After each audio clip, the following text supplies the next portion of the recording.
Hey guys, I am so excited to talk to you about today's book. I am sorry I am dressed in athleisure because I don't know if you know, but it's like very hot outside. But nothing was going to stop me from telling you guys about the book that I read for this week because it was 5 stars of amazing, and I just cannot wait to talk about it. So the book that I am talking about today is the latest book from author Jessica Joyce. It is called The Ex Vows. Now, if that name sounds kind of familiar, it's because I reviewed her debut last year that was called You with a View. I loved You with a View so much that I not only made a review where I said amazing things about it, but it was also so good that it made my top 5 books of all of last year. So I'll link both of those videos up above so that you can check those out if you want to.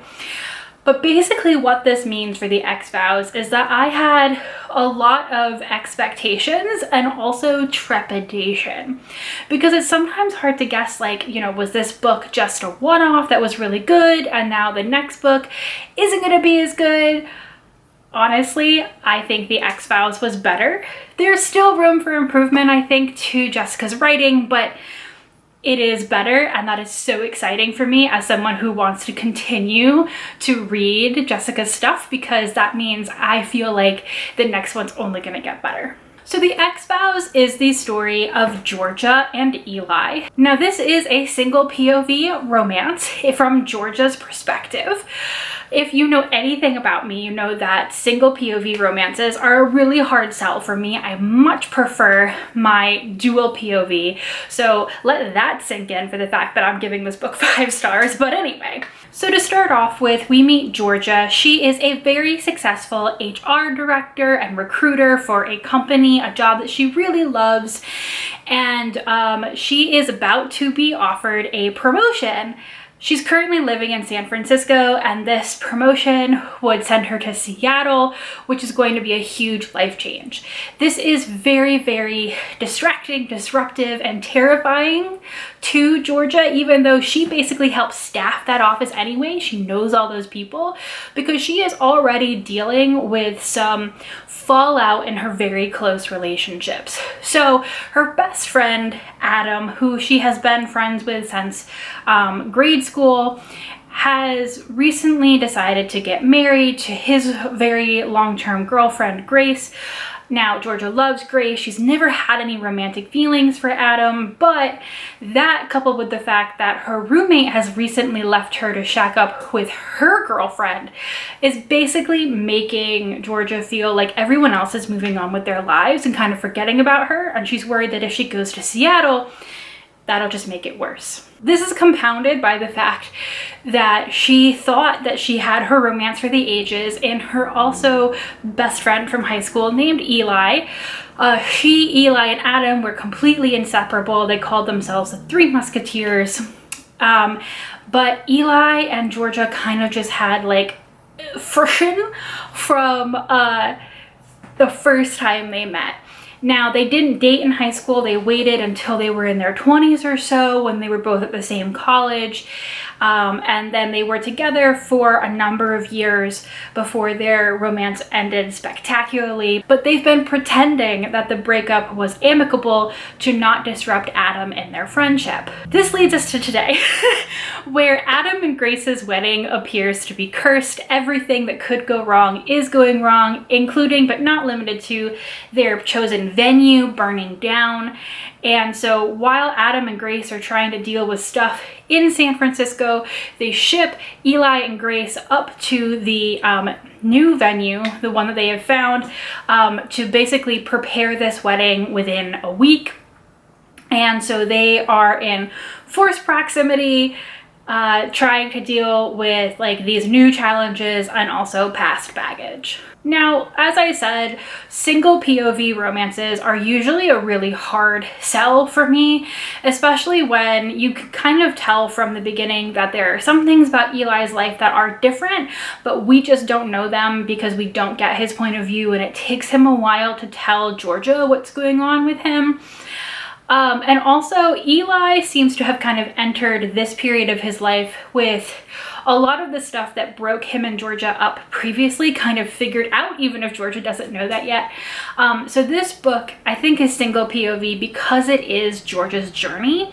And while that would normally kind of bother me, I really just, this one resonated with me. It was written very, very well. Georgia was abandoned by her mom when she was young, and she is just so convinced, you know, especially with what happened with Eli the first time, that, you know, every big relationship needs her to perform at like 200% in order for them to want to keep her around. And so she's just so determined to make this wedding the best thing possible because she's just really worried about being left behind as her friends move into these new periods of her life. And also knowing that she still has feelings for Eli, but she is still so destroyed by them breaking up the first time that she just knows that if she enters into something with him again, like, there will be no coming back from that if it goes bad. And there's just so much going on with her that just feels so personal, and it just really related to my heart. And there were parts of this book where she's trying to explain her feelings and I'm just like tearing up, and I'm just like, you know, the way that her anxiety was portrayed, it didn't feel over the top. It didn't feel unnatural. It just, I really just felt Georgia in my heart, and that just propelled the entire book for me. I have seen some people talking about how this book is a little bit like The Happy Place, but with very underdeveloped side characters.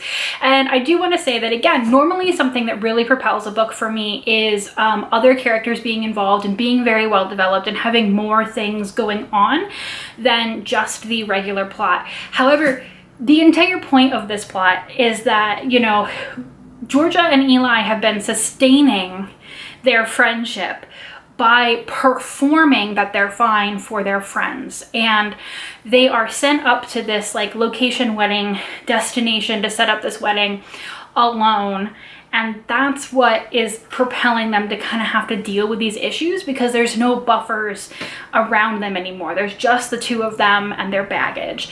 And so yes, Adam and Grace and Jamie and her girlfriend are side characters whose relationships are very important to Georgia and to Eli to a certain extent, but they are not in the book very much, and I think normally that might have bothered me, but I also feel like, again, part of Georgia's journey is realizing that she can be okay on her own and that she doesn't have to see her friends or talk to her friends every single day to still have a very important relationship with them.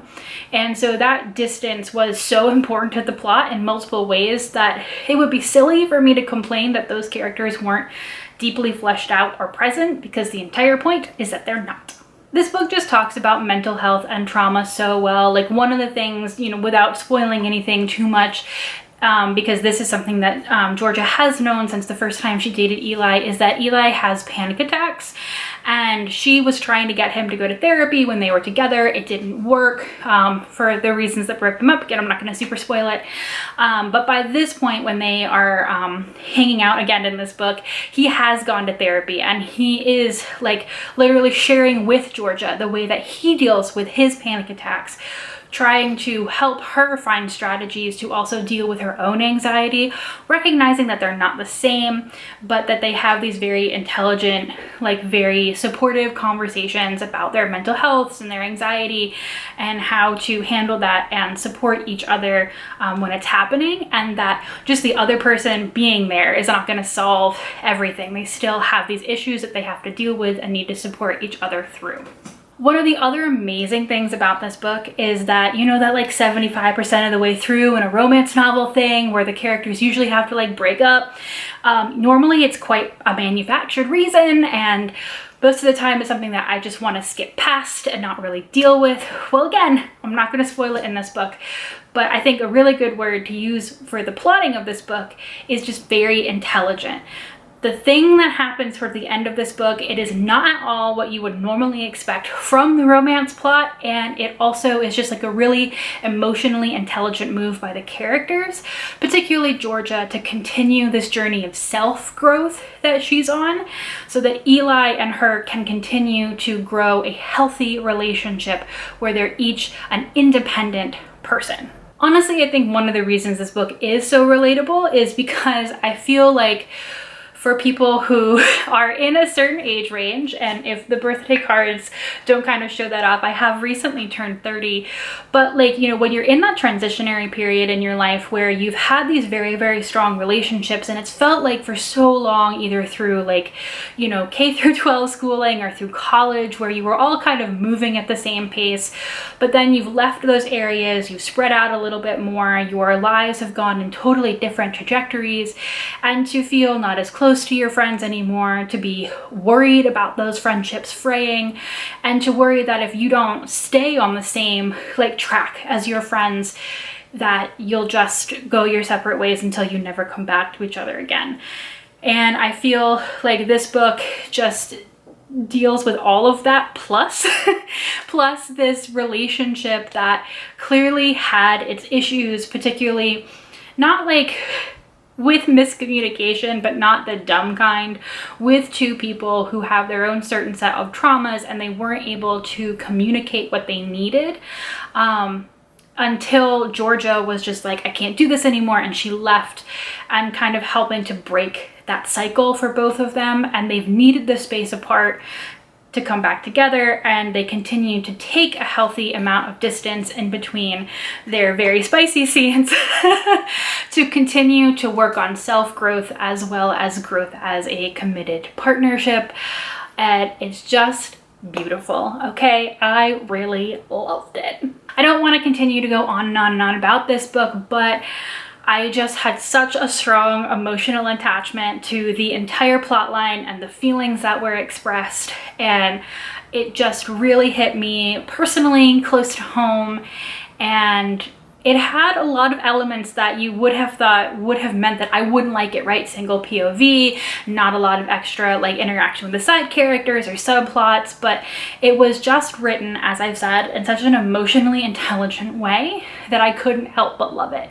So again, this is an ARC review, so thank you to the publisher and Edelweiss for my copy.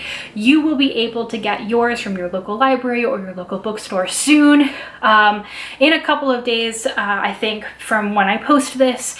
But if you can't wait that long, you also can try out the You with a View book that I was talking about. I will have linked those reviews up above if you want to hear about those. Those are also kind of like an enemies to lovers sort of second chances, because they knew each other in high school, road trip with a really emotional edge. I really enjoyed that one as well, and I just cannot wait for the next book that Jessica puts out, because I'm just obsessed, and I think everyone should read these books. So I'm so glad to have finally given you guys a really good review. They haven't been great lately, but I can't wait for you guys to also be able to read this one. I'll see you guys next time. Bye!